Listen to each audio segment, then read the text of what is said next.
అత్త లేదు కానీ అత్త కంటే ఎక్కువ పోరుందండి ఆమెతో. నాకు ప్రతి విషయంలో అన్ని రకాలుగా సాధిస్తుంది. గర్వంగా చూసుకున్నాడు మా అత్తయ్య లేనందువల్ల, కానీ ఆమె నా మెడ మీదకి వచ్చి కూర్చుంటుందండి ప్రతిసారి. నా పుట్టిల్లు నేనే ఫస్ట్, నేనే ముందొచ్చాను, నువ్వే తర్వాత వచ్చావని అన్ని రకాలుగా సాధిస్తుందండి. కదమ్మా, ఎటువంటి సమస్యల వల్ల అమ్మాయికి 1 year లోనే విడాకులు అయిందమ్మా? హస్బెండ్ సతాయించేది, అందుకే వాళ్ళ పోరు పడలేక ఆమెను ఈ ఇంట్లోంచి వెళ్ళగొట్టేశారండి. ఆమెకు బ్రష్ పేస్ట్ పెట్టియడం నుంచి ఆమెకు నైట్ పడుకుంటే బ్లాంకెట్ పడుకునే వరకు ఆమె పర్సనల్ గా చేస్తాను. నువ్వు చేయవలసినటువంటి అవసరం లేదు. ఆ మాత్రం మీ భర్తకు అర్థం కాదమ్మా? అన్నయ్యతోని సెంటిమెంట్ గా నాటకం ఆడి నన్ను కొట్టిపిస్తుంది సార్. శాంతి, ఏంటి ఫోన్ చేసావు? ఎప్పుడు చేయండి? అన్నయ్య ఏమైనా పని ఉందా? నాకు బిస్కెట్ వేసుకున్నావు. నువ్వు చేస్తుంది తప్ప లేదా నువ్వు కరెక్ట్ చేస్తున్నావు అనేసి నీకేమైనా అర్థం అవుతుందా? ఏమైంది నీకు? పిచ్చిగా మాట్లాడుతున్నావు, తప్పు తప్పు ఉప్పు అని. నాకు అసలు ఏం మనసులు పట్టక నేను అందమైన జీవితం అనే ప్రోగ్రామ్ కి ఒక్కసారి మాట్లాడదామని నేను చేశాను. వాళ్ళెవరు మన గురించి మాట్లాడడానికి? ఇది మన సంసారం, వాళ్ళు ఎందుకు మాట్లాడుతున్నారు?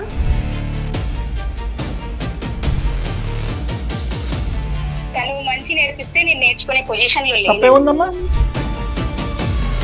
తనకు ఎలాగో పిచ్చి పెట్టి మాట్లాడుతుంది. అసలు ఏ సమస్య లేకుండా అక్కడ మీ దాకా వచ్చింది. కనీసం మీరైనా తన కౌన్సిలింగ్ ఇవ్వండి. నువ్వు ఏలికేస్తే కాలికేస్తున్నావు తల్లి, కాలికేస్తే ఏలికేస్తున్నావు. నేను మా అన్నయ్య వాళ్ళ ఇంట్లో ఉండడం తప్పంటారా?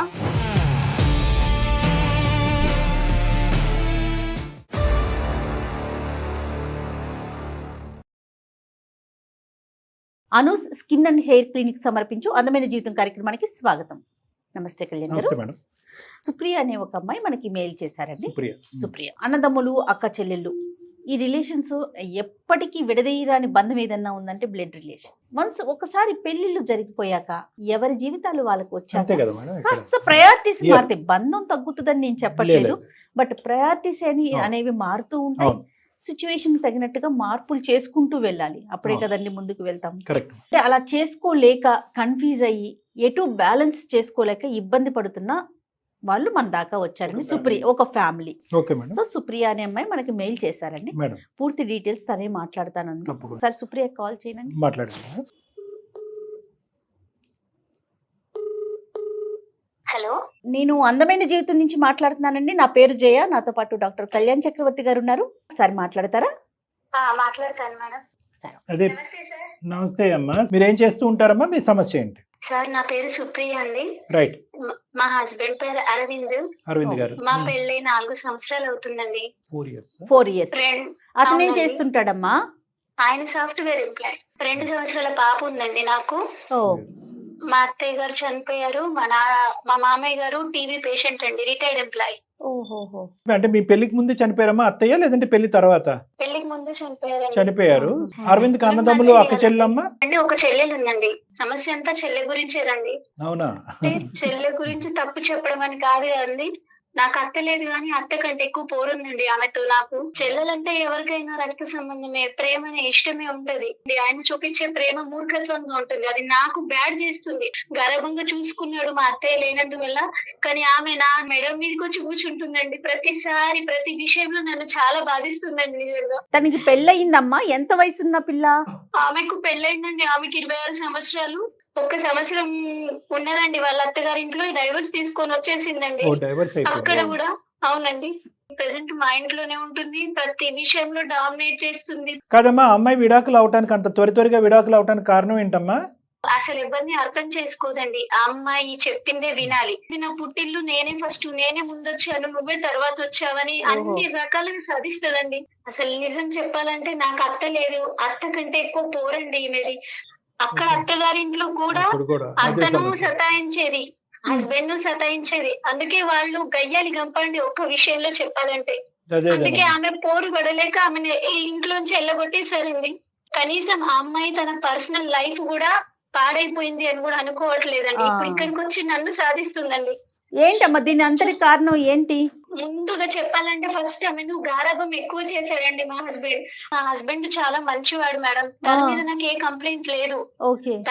తన ఉన్న సిచ్యువేషన్ ఏంటి అని అంటే ఇటు భార్య అటు చెల్లె. నేను తనకి చాలా రకాలుగా చెప్పి చూసాను, కానీ ఆయన చెల్లెని కదా, అమ్మ లేదు కదా, మనమే కదా ఉన్నది, నువ్వు అడ్జస్ట్ అయిపో అని అంటాడు. ఆమె వల్ల నన్ను చాలా సార్లు కొట్టాడు మేడం. అయ్యో, మీది లవ్ మ్యారేజ్ అరేంజ్డ్ మ్యారేజ్ అమ్మా? Arranged marriage. Arranged marriage.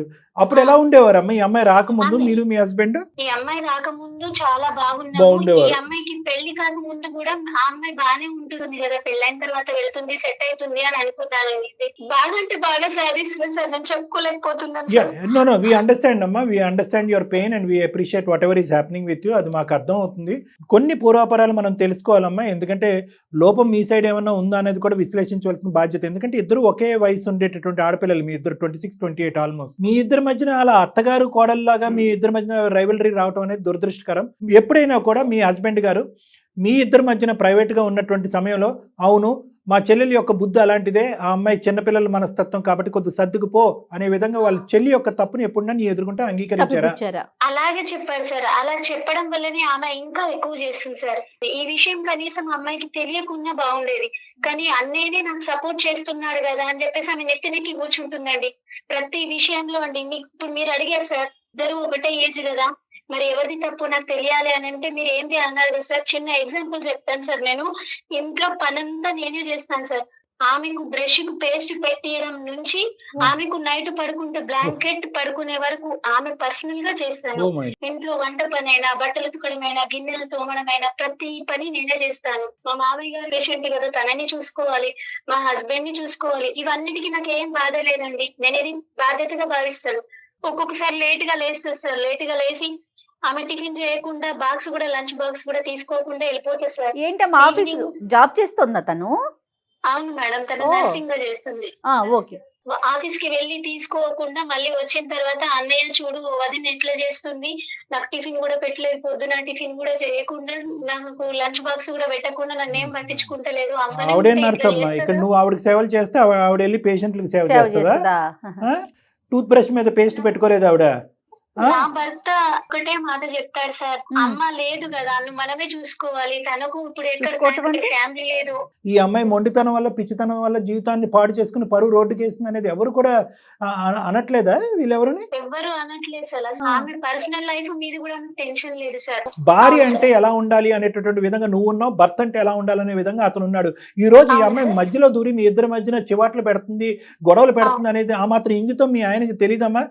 చెల్లి నీ పని నువ్వు చూసుకో అని అంటున్నాడా, లేదంటే ఆ అమ్మాయి అక్కడ డైవర్స్ తీసుకుని ఇక్కడికి వచ్చి బాధపడుతుంది కాబట్టి ఆ అమ్మాయిని ఇంకా కాస్త పేషెంట్ గా చూడాలని అనుకుంటున్నాడా? ఆయనకు కూడా తెలుసు సార్, ఈ అమ్మాయి కొంచెం మొండిది, చెప్పిన మాట వినదు, తనకు కావాల్సిందే కావాలంటుంది, తన మనస్తత్వం తెలుసు సార్. నాకు కూడా చెల్లి లాంటిదే సార్. నేను ఇప్పుడు మీకు చెప్పడం కూడా ఏదో తన మీద నేను షికాయత్ చెప్పాలి, తనేదో చెడిపోవాలని చెప్పట్లేదు సార్.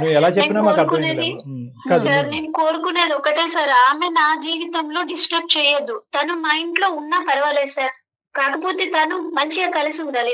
నాకు కూడా ఒక చెల్లి లాంటిదే సార్, తను నాతో కలిసి ఉండాలి, మంచిగా ఉండాలని అనుకుంటున్నాను. నేను చేసే పనిలో ఆమె సహాయం చేయాలని కూడా నేను అనుకోవట్లేదు. చిన్న మాట సార్, సినిమాకి వెళ్తే నాకు ప్రైవసీ లేదు, మాతో వస్తా అంటుంది. గుడికి వెళ్తానంటే ప్రైవసీ లేదు. నాకు 2000 రూపాయల డ్రెస్ కొనుక్కుంటే ఆమెకు నాకు 2500 కావాలంటది. 2500 డ్రెస్ ఆమెకు నచ్చినా నచ్చకపోయినా కాస్ట్ చూస్తారు సార్. ఈమె కంటే నాకు ఎక్కువ ఉండాలి, వదిన కంటే నాకు ఎక్కువ ఉండాలి, ఈ అమ్మాయి పై చేయి ఉండాలి అన్నయ్య కళ్ళల్లో. ఓకే సార్, ప్రతి విషయం సినిమాకి వెళ్ళినా కూడా అంతే సార్.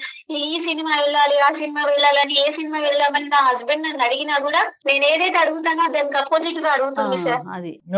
ఇంకా ఇలా కూడా చెప్తుంది సార్, నా హస్బెండ్ తో ఉద్యోగం చేయకుండా ఇంట్లోనే ఉంటుంది అని చెప్పేసి ఇలా చెప్తుంది సార్. నేను ఉద్యోగానికి వెళ్తే నా పాపని ఎవరు చూస్తారు, మా మామయ్యని ఎవరు చూస్తారు? బిజినెస్ అమ్మా, తను చదువుకుంది, తను ఒక నర్స్ కింద పని చేసుకుంటుంది, నువ్వు ఇంట్లో పిల్లల్ని చూసుకుంటున్నావు, తప్పే ఉంది. అది బాక్స్ తీసుకెళ్లకుండా, కావాలని తీసుకెళ్లకుండా, తను తప్పు చేసి తను లేవకుండా, తను లేట్ చేసుకొని ఇంటికి వచ్చిన తర్వాత అన్న నాకు వదిన బాక్స్ కూడా పెట్టలేదు, టిఫిన్ కూడా పెట్టలేదు, నేను అంత భారం అయిపోయినా మీకు అని చెప్పేసి అన్నయ్యతోని సెంటిమెంట్ గా నాటకం ఆడి నన్ను కొట్టిపిస్తుంది సార్. చాలా సార్లు ఇలా చేసింది. చెల్లి వైపు వేలెత్తి చూపెట్టాలా, లేదంటే అన్నయ్య వైపు నీ భర్త వైపు వేలెత్తి చూపెట్టాలమ్మా?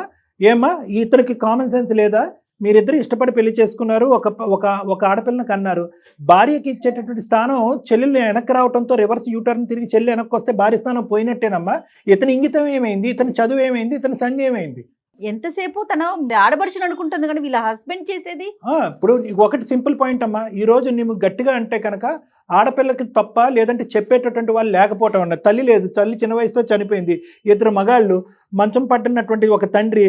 బాధ్యత ఎవరిదమ్మా? తండ్రి బాధ్యత అయినా, అన్నయ్య బాధ్యత అయినా, ఒక మగాడు బాధ్యత అయినటువంటి అమ్మాయిని లైన్లో పెట్టవలసినటువంటి ఆలోచన అతనికి ఉండాలి. నెంబర్ 1. నెంబర్ 2, చెల్లింతే చెల్లింతే చెల్లింతే అని చెప్పి 3 సంవత్సరాల పాటు ప్రేమించినటువంటి ఒక భార్య కాకుండా పోయింది. ఆ అమ్మాయిని ఎక్కడ పెట్టాలో అక్కడ పెట్టుంటే ఎంత బాగుండేది. వీళ్ళు ఏదైతే పెళ్లికి ముందు తప్పు చేశారో, పెళ్లి తర్వాత ఆ అమ్మాయి విడాకులు తీసుకొచ్చి ఇక్కడ కూర్చున్న తర్వాత అదే తప్పు కంటిన్యూ అవుతుంది. రేపొద్దున మళ్ళీ ఇదే తత్వంతో మళ్ళీ పెళ్లి చేస్తాడు, ఇంకోటి బక్కర అవుతాడు. సో మీ భర్తను కూడా ఇక్కడ మాట్లాడాలమ్మా. ఇక్కడ వాస్తవానికి ఏంటంటే, ఆ అమ్మాయితో మాట్లాడమని చేసావా ఈరోజు ఈమెయిల్, లేదంటే మీ ఆయనతో మాట్లాడమని చేసావా మాకైతే తెలియదు. కానీ ఇక్కడ ఖచ్చితంగా list of people who should be trained. ఎలాగ ఈ అమ్మాయిని పెంచాలి, ఎలా ఈ అమ్మాయిని చూసుకోవాలి, లేదంటే ఈ అమ్మాయి ఒక ఉపద్రవం, కొంపలు ముంచేటటువంటి ఒక ఉపద్రవం, మీ కొంపను ముంచుతుంది, రేపొద్దున మళ్ళీ వెళ్ళి ఇంకో కొంపను ముంచుతుంది, అక్కడ కూడా విడాకులు అవుతుంది. తప్పుగా అనుకోకండి. ఈ మనస్తత్వం అనేది చాలా డేంజర్. ఆ మనస్తత్వాన్ని లైన్లో పెట్టవలసినటువంటి బాధ్యత మీ భర్త మీద ఉంది.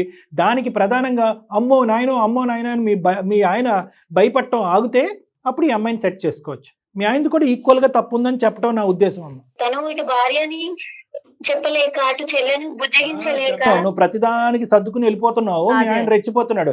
ఏమే ఇలా మాట్లాడతావు? వయసులో పెద్ద అయినటువంటి వదినతో ఇదేనా మాట్లాడేది? నీకు అక్కడ తప్పు చేసి వచ్చి ఇక్కడ పెంట పెడతావు అని చెప్పి ఆ అమ్మాయికి ఒక మాట చెప్పకుండా నిన్ను కొట్టేవాడు కన్ఫ్యూజ్ అవుతున్నాడు అని అంటావా? అతనేం కన్ఫ్యూజ్ అవ్వట్లేదమ్మా, చాలా క్లారిటీతో వచ్చింది. మన ఆడపిల్ల మన దగ్గరే ఉంటుంది, ఈ ఆడపిల్ల మాత్రం బయట ఆడపిల్ల. అయ్యో రామా, నీ స్థానాన్ని నువ్వు బలపరుచుకో. నువ్వు బ్రష్ల మీద టూత్ పేస్ట్లు పెట్టక్కర్లేదు, టిఫిన్ బాక్స్ లో ప్యాకింగ్లు చేయక్కర్లేదు. ఫోన్ కు ఛార్జింగ్ కూడా నేనే పెట్టాలి సార్. చేస్తుంది. నీకంటూ ఒక వ్యక్తిత్వం ఉంది, నీకంటూ కొన్ని హక్కులు ఉన్నాయి, కొన్ని ఆనవాయితీలు ఉన్నాయి, కొన్ని పద్ధతులు ఉన్నాయి. దయచేసి వ్యక్తిత్వాన్ని చంపేసుకుని అలా నీచంగా కిందకి దిగిపోకండి అమ్మా. ఫస్ట్ డే నుంచి నువ్వు అలా మాట్లాడుంటే కనుక ఈరోజు సబ్జెక్ట్ ఇంకో విధంగా ఉండేది. అది ఇక్కడ దాకా వచ్చేదానివే కాదు. మీ ఆయన ప్యాంపర్ చేస్తున్నాడు కదా, నువ్వు ప్యాంపర్ చేసావు. నీ కూతురికి ఇచ్చే టైం కంటే ఈ అమ్మాయికి ఎక్కువ టైం ఇస్తున్నావు నువ్వు. ఇప్పుడు మళ్ళీ నువ్వు ఇంటికి వెళ్ళాక మీ ఆయనతో గొడవ పెట్టుకోమని నా ఉద్దేశం కాదు. ఇక్కడ నీ తప్పు ఉంది, మీ ఆయన తప్పు కూడా ఉంది. ఉద్యోగం చేయమని చెప్పడమే కాకుండా పుట్టింటి నుంచి డబ్బులు తీసుకురమ్మని చెప్పేసి కూడా చాలా గొడవ చేస్తుంది సార్. టీ తాగుతూ ఒక మాట చెప్పాను, శ్రవంతి మంచిగా పెళ్లి చేసుకొని నువ్వు కూడా హ్యాపీగా లైఫ్ ఉండొచ్చు కదా, మంచి ఉద్దేశంగా మళ్ళీ పెళ్లి చేసుకోమని చెప్పారు. అవును మేడం. అలా చెప్తే దాన్ని నువ్వెవతివి, నువ్వు నన్ను మళ్ళీ పెళ్లి చేసుకోమని చెప్పడానికి నువ్వేంది నాకు చెప్పేది, ఇన్ని రకాలుగా నువ్వు నీకు అసలు ఎంత మాట్లాడడానికి నీకు నోరెట్లు వచ్చింది అని సార్ నాన్న బూతులు తిట్టింది సార్. నాకు ఏ రకంగా చెప్పాలో కూడా నేను చెప్పలేకపోతున్నాను సార్ ఇంట్లో ఫోన్ లో. అమ్మాయికి బూతులు ఒకటే వచ్చేమో, ఏం నర్సింగ్ చేసిందో ఏం నర్సో నాకు అర్థం కావట్లేదు. సర్వీస్ చేస్తా ఉందో. అసలు సున్నితమైన స్వభావం ఉండాలి, ఒక మంచి మనసు ఉండాలి, అద్దం లాంటి మనసు ఉండాలి, కొండంత ఓపిక ఓర్పు ఉండాలి. ఏ క్వాలిటీ లేదా అమ్మాయిలో. ఆ అమ్మాయి ఏం జాబ్ చేస్తుందో, ఎలాంటి పేషెంట్లను తీసుకెళ్లి హింస పెడుతుందో అక్కడ హాస్పిటల్లో, ధనం అమ్మ అమ్మాయికి. సరే ఇవన్నీ కాదమ్మా, ఈరోజు మేము ప్రత్యేకంగా మీ ఆయనతో మాట్లాడి మీ ఆయన ద్వారా ఆ అమ్మాయిని కంట్రోల్ చేయాలా, లేదంటే డైరెక్ట్ గా ఆవిడకేనా మాట్లాడాలి? అమ్మో, ఇప్పుడు గయ్యల గంప బ్రహ్మరాక్షస అవుతుందేమో మేము మాట్లాడాక. ఆ అమ్మాయి ఎక్కడుందమ్మా ప్రస్తుతం? హాస్పిటల్లో ఉంది సార్. కల్పమ్మా, ఫోన్ కలిపి ఒక 2 నిమిషాలు తల్లి. ఒకటి, మామూలుగా మీరిద్దరూ ఎప్పుడైనా ఫోన్లో మాట్లాడుకుంటే అసలు మాకు కూడా అర్థం కావాలి కదా, మేము ఉన్నాము అని చెప్పగానే ఆ అమ్మాయి పాలిష్డ్గా మాట్లాడుతుందేమో కదా. అలా కాకుండానే ఆ అమ్మాయి స్వరూపం, నిజ స్వరూపం తెలియాలంటే మామూలుగా క్యాజువల్గా నువ్వు మాట్లాడు. తర్వాత నాకు ఈ పద్ధతులు నచ్చట్లేదు, నేను భరించలేకపోతున్నాను, నాకేదో ఒక తేలాలి అనే ఉద్దేశంతో ఒక సలహా గురించి ఇలా అందమైన జీవితానికి ఫోన్ చేశాను. ఒకసారి ఆ సార్ వాళ్ళు నాతో మాట్లాడుతూ ఒకసారి నీకు కూడా ఫోన్ కలపమన్నారు శ్రవంతి. ఒక 2 నిమిషాలు మాట్లాడాను రిక్వెస్టింగ్గా, అప్పుడు చెప్పమ్మా. कॉल को होल्ड पे रखा है, कृपया लाइन पर बने रहें। హలో శ్రవంతి, ఏంటి ఫోన్ చేసావు? ఎప్పుడు చేయండి? నీకు ఇష్టమైన కూర చేసిన, ములక్కడ సాంబార్ చేసిన, తిన్నావా? అబ్బో చాలా చేసావు నా కోసం, తినాలే. ఏంటి ఫోన్ చేసావు చెప్పు. నచ్చిందా నీకు? సర్లే, ఏంటి అన్నయ్యతో ఏమైనా పని ఉందా? నాకు బిస్కెట్ వేసుకున్నావు. ఒక మాట చెప్పాలని చేశాను, నువ్వు ఇంట్లో ఎట్లయినా టైం ఇయ్యవు కదా. అసలు ఏం చెప్పాలనుకుంటున్నావు చెప్పు. ఇప్పుడు మన ఇద్దరి మధ్యలో మీ అన్నయ్య నలుగుతున్నాడు. నేను నీకు చాలా అన్నయ్యకి ఏమైంది? అన్నయ్య చాలా బాగున్నాడుగా. అన్నయ్య బాగున్నాడని నీకు అనిపిస్తుంది, నాకు అర్థమవుతుంది. ఒక్కసారైనా నువ్వు కనీసం అన్నయ్య గురించి ఆలోచించినా, నువ్వు చేస్తుంది తప్ప లేదా నువ్వు కరెక్ట్ చేస్తున్నావు అనేసి నీకేమైనా అర్థమవుతుందా? ఏమైంది నీకు ఈ రోజుల్లో పిచ్చి పిచ్చిగా మాట్లాడుతున్నావు, తప్పు తప్పు ఒప్పు అని. ఇప్పుడు అన్నయ్య సైలెంట్ గా ఉన్నాడంటే దాని అర్థము సంతోషంగా ఉన్నాడని కాదు శ్రవంతి. నీకు మా అనిపిస్తుంది అన్నయ్య శ్రవంతి, బాధంతా నీ వల్లే అసలు. నేను ఎంత సఫర్ అవుతున్నానని నీకైనా తెలుసు. సరే నువ్వు అది చెప్పకపోయినా పర్లేదు. మంచిగా ఉందాం శ్రవంతి, మంచిగా ఉండు శ్రవంతి ప్లీజ్. మంచిగా ఉండకుండా ఎలా ఉంటున్నాము? ఏం మాట్లాడుతున్నావు ఈ టైంలో ఫోన్ చేసి? నాకు అసలు ఏం మనసులు పట్టక నేను అందమైన జీవితం అనే ప్రోగ్రామ్ కి సార్ వాళ్ళు చెప్తుంటారు, అందరికి సలహాలు చెప్తారు, అందరి భవిష్యత్తు బాగుంది. నేను చూశాను, చాలా సార్లు చూశాను, రివ్యూస్ చూశాను, అన్ని రకాలుగా బాగుంది. ఒక్కసారి మాట్లాడదామని నేను చేశాను. వాళ్ళెవరు మన గురించి మాట్లాడడానికి? ఇది మన సంసారం, వాళ్ళు ఎందుకు మాట్లాడుతున్నారు?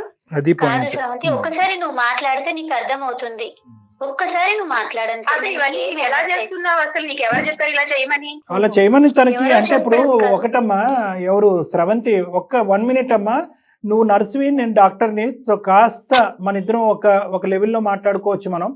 ఓకే, మన ఇద్దరం మెడికల్ ప్రొఫెషనల్, మన అందరి మీద ఒక బాధ్యత ఉంటుంది. అందులో ప్రధానంగా ఉండవలసింది ఓపిక, ఓర్పు, సహనం అనేటటువంటిది.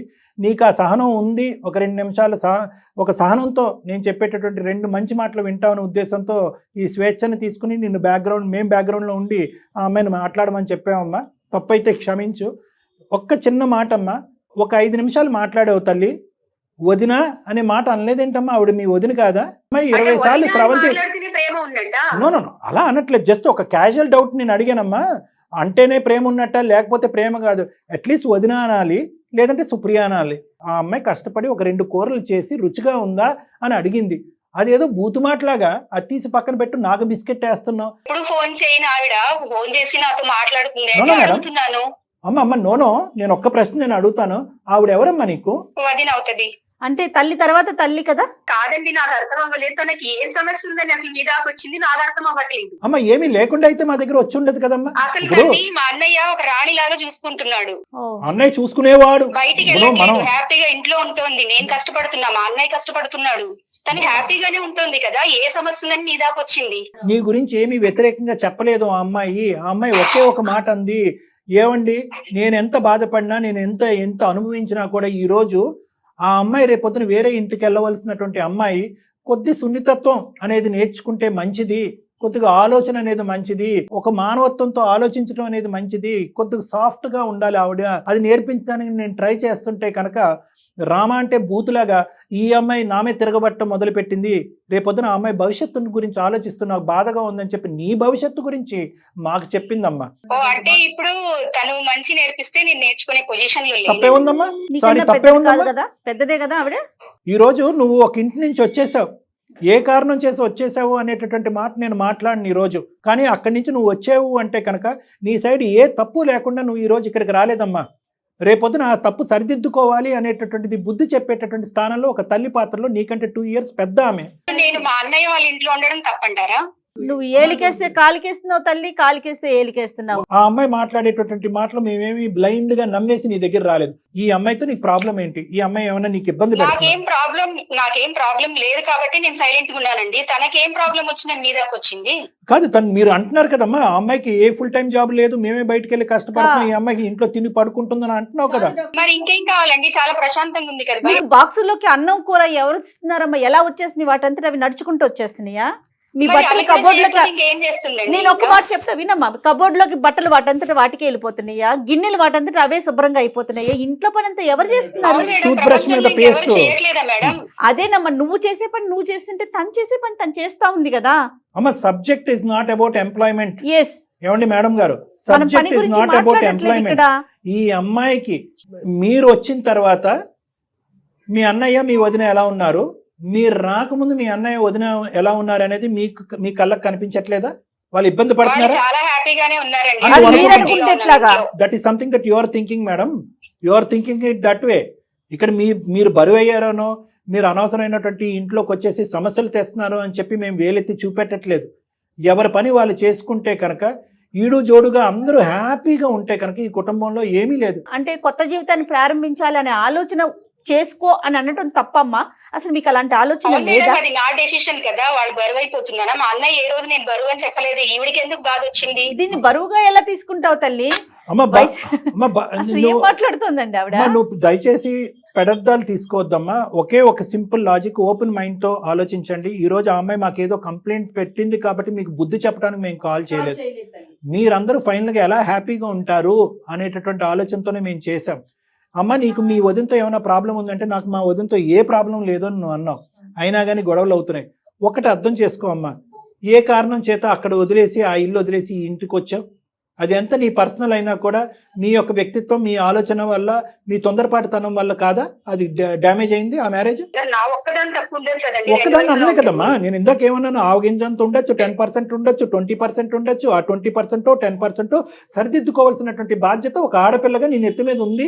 రేపొద్దున భవిష్యత్తు వైపు నువ్వు మళ్ళీ పెళ్లి చేసుకుంటావా, ఇలాగే ఉంటావు అనేది నాకు తెలియదు, కానీ ఆ క్యారెక్టర్ అనేటటువంటి మార్చుకోవాలి అనే ఉద్దేశం తల్లి లేనటువంటి ఒక తల్లి పాత్రలో ఉన్న నీ వదిని చెప్తుందమ్మా. దాన్ని ఎందుకు మీరు అవును సార్, తీసుకోలేకపోతున్నారు? తనకు ఎలాగో పిచ్చి పట్టి మాట్లాడుతుంది. పిచ్చి పట్టి. ఏ సమస్య లేకుండా అక్కడ మీ దాకా వచ్చింది. కనీసం మీరైనా తన కౌన్సిలింగ్ ఇవ్వండి.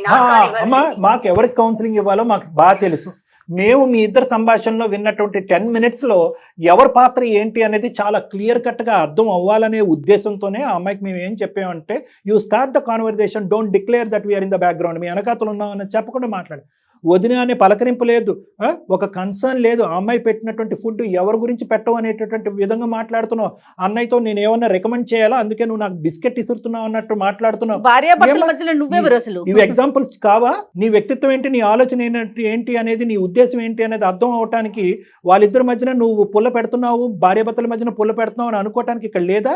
ఆ 4 మాటలు చెప్పట్లేదా మాకు? నేను ఒకటే చెప్తున్నానమ్మా, ఈ రోజు మీ వదిన గురించి నువ్వు మారమని నేను అనట్లేదు, మీ అన్నయ్య గురించి మారమని అనట్లేదు. నీ భవిష్యత్తు దృష్ట్యా మారమనేటటువంటి ఉద్దేశంతో ఆ అమ్మాయి ఏడుస్తూ బాధపడుతూ ఇందాక చెప్పినంత అంతా విన్న తర్వాత సుప్రియ తర్వాత నాకేమనిపించింది అంటే కనుక, ఓహో ఈ అమ్మాయి ఫైనల్గా ఆ అమ్మాయి బ్రతుకుతుంది, ఏ పీజీ హాస్టల్లోనూ పెట్టండి, అప్పుడు కానీ నేను నా మొగుడు సుఖపడలేవు అనే కోరుతుందేమో మా ద్వారా అని అనుకున్నాం. కానీ అలా అనలేదు ఆ అమ్మాయి. సార్ ఇలా అయితే సర్వనాశనం అయిపోతుంది సార్, ఆ అమ్మాయి జీవితం కళ్ళెదురుకుంటే సర్వనాశనం అవుతూ ఉంటే కనుక నా మొగుడు సంతోషంగా ఉండలేడండి, అతనికి సర్వస్వం ప్రాణానికి ప్రాణం తన చెల్లే అనేటటువంటి ఉద్దేశంతో తను ఏమంటుందంటే, ఆ అమ్మాయిని మార్చండి సార్, ఆ అమ్మాయి ఉద్దేశాన్ని మార్చండి, ఆలోచనని మార్చండి అంటున్నారు. తప్ప నాన్న? సార్ నేను ఎందుకు పీజీలో ఉంటాను సార్? అది నా ఇల్లు, నాకు రైట్స్ ఉన్నాయి. మా అన్నయ్య ఇల్లు, నా ఇల్లు. మా అమ్మ తర్వాత నాది అది స్థానం. అక్కడ బయట నుంచి వచ్చింది ఆ అమ్మాయి. కావాలి ఆ అమ్మాయికి అంతగా కష్టంగా ఉంటే తను వెళ్ళిపోమనండి, అన్నయ్యని వదిలేసి విడాకులు ఇచ్చి వెళ్ళిపోమనండి. తనకన్నా బెటర్ గా ఇంకా వస్తుంది మంచిగా. అదే ఈ అమ్మాయి ఏమొచ్చి మీకు నేర్పించమంటుంది, మీరేమొచ్చి ఆ అమ్మాయికి నేర్పించమంటున్నారు విడాకులు ఎలా తీసుకోవాలి. నువ్వు వచ్చేసావు కదా, ఇంకా అందరినీ వెళ్ళిపోమని చెప్తావు. పెళ్ళన్నా ఒక వ్యవస్థ అన్నా, ఒక నమ్మకం, ఒక పద్ధతి. పెన్నులుంటే కనుక సంతకాలు పెట్టడమే అనుకున్నాం. జీవితం ఒక పక్క నుంచి తాలిబొట్లు కట్టించుకోవటాలు, ఇంకోసారి సంతకాలు పెట్టుకుని విడాకులు తీసుకోవటాలా? ఇదేనా వ్యవస్థ? ఇదేనా సాంప్రదాయం? ఓపెన్నెస్ ఉండాలమ్మా మైండ్ లో. నన్ను మాట్లాడే వాళ్ళందరూ నన్ను క్రిటిసైజ్ చేయడానికే పుట్టారు, కామెంట్ చేయడానికే పుట్టారు, కంపేర్ చేయడానికే పుట్టారు. మీరు మాట్లాడితే నన్ను బూతు మాటలు మాట్లాడుతున్నారని చెప్పి ఎందుకమ్మా క్లోజ్ ఎండెడ్గా ఉంటావు? ఓపెన్గా ఉండు. మనుషులు అనేటటువంటి వాళ్ళు, పెద్దరికంలో ఉండేవాళ్ళు, నీ భవిష్యత్తు కోరుకునే వాళ్ళు, నిన్ను ప్రేమించేటటువంటి వాళ్ళు, నీ జీవితం బాగుపడాలని మాట్లాడుతున్నారమ్మా. నీ జీవితాన్ని బాగు చేసేటటువంటి ఎవరికి హక్కు లేదా? భవిష్యత్తు గురించి భయం లేదా? గతం గురించి బాధ లేదా? నువ్వు తెలివైన దానివి అయి ఉండొచ్చు, ఒక నర్సింగ్ ప్రొఫెషన్లో ఉండుండొచ్చు, నలుగురు జీవితాలు ప్రాణాలు కాపాడేటటువంటి స్థానంలో నువ్వు ఉండొచ్చు. కానీ ఇంటర్పర్సనల్ లైఫ్, ఫ్యామిలీని నిలబెట్టుకోవటంలో నువ్వు ఓటమి పాలయ్యావు. ఈరోజు ఓటమి పాలయ్యావు. నీ కుటుంబాన్ని నిలబెట్టడం, బంధాలని పెంచుకోవటం, బాధ్యతలు నిర్వర్తించటం అనేటటువంటి అంశాలు తెలియకుండా పెరిగినటువంటి వ్యక్తి నువ్వు. ఈరోజు నేర్పించేటటువంటి కొంతమంది మనుషులు వస్తే చీ పోండ్రా మీరెవరు అని అంటున్నావు నువ్వు. మీ అన్నయ్య చెప్పడానికి బెబ్బెబ్బెబ్బెబ్బే అంటున్నాడు. బాధగా అనిపించట్లే వెనక్కి తిరిగి చూసుకుంటే? ఆ అమ్మాయి ఎంత ఓపికగా ఉందమ్మా. నేను తల్లిలాగా ఉండటానికి రెడీ అండి, నేను అక్కలాగా ఉండటానికి రెడీ అండి, ఒక మంచి స్నేహితురాల్లాగా ఉండటానికి రెడీ అండి అని చెప్పి అన్ని పాత్రలు పోషించడానికి అదృష్టవంతురాలు అమ్మ నువ్వు. మీ తల్లి తర్వాత తల్లి స్థానంలో ఆ అమ్మాయి టేకప్ చేయడానికి గెట్ లాస్ట్. నేనేంటి ఆ అమ్మాయి జీవితం, అమ్మాయిది నా జీవితం, మా ఇద్దరు వయసు ఒకటి, నేను మా అమ్మ నాన్నకి చేయలేదు, ఈ అమ్మాయికి ఏం చేస్తానని ఒక్క మాట అంటే నీ పరిస్థితి ఏంటి ఈరోజు? 2 నిమిషాలు పడుతుంది ఆ అమ్మాయికి మీ అన్నయ్య చేత నీ వీపు పగలు కొట్టించడానికి. నిజంగా నేను చెప్తున్నాను, ఈరోజు 2 నిమిషాలు చాలు. నా పర్సనల్ లైఫ్ చాలా డిస్టర్బ్ అయింది. అది నాకు తెలుసు, నేను కూడా నా చేతులారా చేసుకున్నాను. ఎక్కడ ఏది నాది తప్పు అని ఎవరు వేలెత్తి చూపిస్తారో అనే ఒక టెన్షన్, నాలో భయం అన్ని ఉండిపోయాయి. నేనే తప్పు చేశానంటే మాత్రం ఒప్పుకోను. సరే, నన్ను ఏం చేయమంటారో చెప్పండి. మీకు మీ బ్రదర్ ఎంతో, ఆవిడకి వాళ్ళ భర్త అంత. ఒక చెల్లిగా నీకు ఎలా అయితే న్యాయం చేయాలో ఆ న్యాయం చేస్తాడు, ఒక భార్యగా ఆవిడకి న్యాయం చేస్తాడు. వాళ్ళిద్దరి మధ్యన నువ్వు వెళ్ళటానికి ప్రయత్నం చేయొద్దు, మీ ఇద్దరు బంధం మధ్యన ఆ అమ్మాయి రావడానికి ట్రై చేయొద్దు. ఈ క్వైట్నెస్ ఉంటే కనుక అతను చాలా నైస్గా బ్యాలెన్స్ చేయగలడు ఈ ఫ్యామిలీని కానీ ఇదంతా. నిజంగా అతను కూడా శాండ్విచ్ అయిపోతున్నాడు. ఫస్ట్ ఆఫ్ ఆల్ వీళ్ళిద్దరూ కూడా నా యొక్క భవిష్యత్తు, నా యొక్క వెల్ఫేరు, నా యొక్క మంచి కోరుకునే మాట్లాడేటటువంటి వాళ్ళు అని చెప్పి please please please remember that you don't have enemies in this family. ఈ ఇంట్లో నీకు అన్న అనే ఒక శత్రువు, వదిన అనేటటువంటి శత్రువు నీకెవరు లేరు. నీ శ్రేయస్సు కోరుకుని, నీ మంచితనం కోరుకునే వాళ్ళు ఉన్నారు. ఇదే నువ్వు ఒక ఇంట్లోకి వెళ్తే అక్కడ ఒక ఆడబడుచు ఉంటే, ఆ ఆడబడుచు తన బ్రష్ మీద నువ్వు టూత్పేస్ట్ పెట్టి ఉద్యోగాలు మానేసి పగలనక సాయంత్రానిక వంట వార్పులు చేసుకుంటే, నచ్చకపోతే టైం డిలే అవుతే ప్లేట్లు ఇసిరేసేటటువంటి వాతావరణం అక్కడ ఎలా ఉంటే కనుక ఎంత భయంకరంగా ఉంటుందో ఒక్కసారి ఆ స్థానంలో, ఎందుకంటే నువ్వు కూడా వేరే ఇంటికి వెళ్ళి నువ్వు వచ్చిందాను కాబట్టి చెప్తున్నానమ్మా. ఈ అమ్మాయి అన్నీ నమ్ముకుని అన్నీ వదులుకుని ఈ కుటుంబంలోకి వచ్చిందమ్మా. ఇప్పటి వరకు సుఖ సంతోషాలతోనే ఉన్నారు, ఇప్పుడు కూడా ఉన్నారు. ఎటొచ్చి నీ మనస్పర్ధలు, నీ అనాలోచితం, నీ తెలివి తక్కువతనం అనేటటువంటి కాస్త తీసి పక్కన పెట్టి ఓపెన్ మైండ్ సెట్తో ఇది నా కుటుంబము, వీళ్ళందరూ మంచి వాళ్ళు, నా శ్రేయస్ కోరుకునేటటువంటి వాళ్ళు అనే విధంగా ఆలోచించుకుంటే అంత సెట్ అయిపోయినట్టునమ్మా. ప్లీజ్, ఇది నేను పూర్తి స్థాయిలో నేను ఇక్కడికిక్కడగా న్యాయం చేయలేకపోయినా మీ ఆడబడుచు వినే అంత పరిస్థితి వరకు తీసుకురాగలిగాను. 4-5 మాటలు నిశ్శబ్దంతో ఆలోచించే పరిస్థితికి తీసుకొచ్చాను. ఆ అమ్మాయి ఆలోచిస్తుంది. నేను మానసికంగా నా పెళ్లిలో డ్యామేజ్ అవటం వల్ల ఒక డిఫెన్స్ మెకానిజం వాడుతూ నన్ను ఎక్కడ అందరూ చిన్న చూపు చూస్తారనే ఉద్దేశంతో పైకి లేచేటటువంటి ప్రయత్నంలో అనవసరంగా పరిగెడుతున్నాను నేను. నా మాట అంది కాబట్టి దయచేసి మీ ముగ్గురు కలిపి, మీ వారు, మీ ఆడబడుచు, మీ ముగ్గురు కలిపి నా దగ్గరికి ఒక్కసారి రండి. మనం ఒక్కసారి కూర్చొని మాట్లాడుకుంటే పెద్ద విశేషాలు అంశాలు ఏమీ లేవమ్మా. ఇక్కడ కేవలం మిస్అండర్స్టాండింగ్స్ అండ్ కమ్యూనికేషన్ డిఫికల్టీస్ అంతే. మీరు చెప్పిన దాంట్లో ఖచ్చితంగా ఆమె మారుతుందని నాకు 100% నమ్మకం ఉంది సార్. నేను లక్ష్మీదేవి లాగా అనుకుంటాను సార్. థ్యాంక్ యూ అమ్మా. స్రవంతి సార్, ఒకసారి రండి అమ్మా. కలుస్తాం మిమ్మల్ని. ఎక్కడ మీరు హైదరాబాద్ లో ఏ హాస్పిటల్? ఒకసారి మనం మ్యూట్ చేద్దాం, కానీ నాకు చెప్పండి ఏ హాస్పిటల్లో వర్క్ చేస్తున్నారు మీరు? సార్ వచ్చి కలవండి. నేను ఒకసారి వచ్చి కలిస్తే కనుక దాన్ని బట్టి will pave the pathway. Okay, don't worry. All the best అమ్మా. Thank you. ఆ పిల్లదో ఆలోచనలో పడింది, జస్ట్ ఒక స్టెప్ డౌన్ అయింది. బట్ మీ దగ్గరకు వచ్చి కూర్చుంటే కౌన్సిలింగ్ లో మాట్లాడితే ఇంకాస్త ఆలోచన రావచ్చు. తప్పకుండా మేడం. రైట్ కళ్యాణ్ గారు, మరో ఎపిసోడ్ లో మళ్ళీ కలుద్దామండి. నమస్తే.